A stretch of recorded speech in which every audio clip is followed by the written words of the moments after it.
Bonjour Eric, Bonjour. merci et bienvenue. Merci de me recevoir. J'ai été un peu étonné de la sollicitation, mais comme avait dit une fois un prêtre de la paroisse, Yves Guerpillon, quand on reçoit un appel, il faut essayer d'y répondre. Voilà, j'ai accepté de venir vous parler de ce qu'est le carême pour moi. C'est une période difficile parce que je trouve que c'est quelque chose de long et quand j'apprends que certains sont capables de faire ça sur 90 jours, c'est vraiment quelque chose qui provoque beaucoup d'admiration pour moi.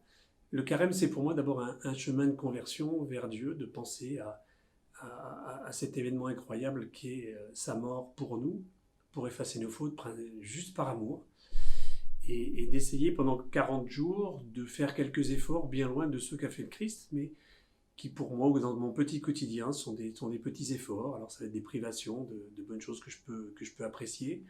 Un bon whisky, pendant le carême, on passe à autre chose, on pense à autre chose, c'est de faire attention en termes de privation et puis peut-être d'intensifier un petit peu la prière.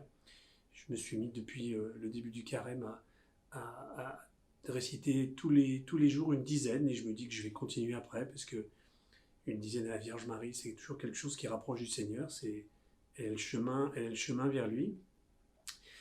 Et puis, privation d'écran, alors pas totalement parce qu'on en a besoin et que c'est vrai que c'est devenu une forme de drogue aujourd'hui, mais déjà, j'ai quitté Facebook en me disant que j'y passais trop de temps, que ça n'avait pas beaucoup d'intérêt.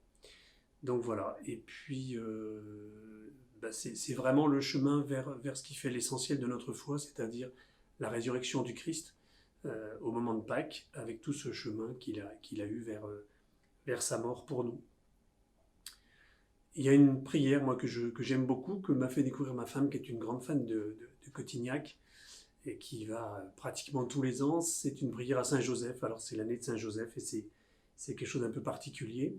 Et c'est le Je vous salue Joseph. C'est une prière toute simple, mais que j'aime beaucoup. Et puis, comme je fais partie de la prière des pères, c'est vrai que Saint-Joseph est quelqu'un d'important en tant que père, en tant que travailleur, en tant que patron de la Sainte Famille, j'allais dire.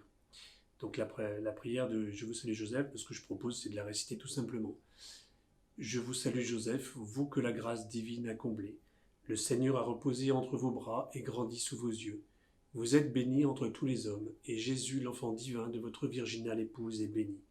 Saint Joseph, donné pour père au Fils de Dieu, priez pour nous dans nos soucis de famille, de santé et de travail, jusqu'à nos derniers jours, et daignez nous secourir à l'heure de notre mort.